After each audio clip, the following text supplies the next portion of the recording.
In this guide, you'll learn how to create a new Gmail account. Let's get started. First, launch your preferred browser and navigate to this website, accounts.google.com. Once you're over here, click on the option Create Account. Now select whether you want to create Gmail account for personal use, child, or business. Now fill this, type in the first name likewise surname, then click on Next. Now fill this, enter your birthday and gender, then click on Next. Now create email address.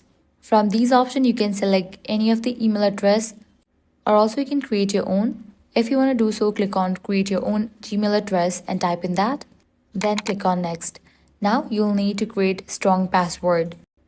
Type in the password for your Gmail account, then click on Next. Now you'll need to verify your phone number. Type in the phone number.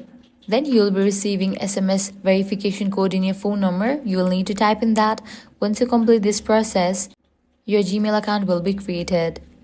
You can click on your profile icon to see your new Gmail address. And that's it. This is how you can easily create new Gmail account. If this guide was helpful, do not forget to like, share, and subscribe. Thanks for watching.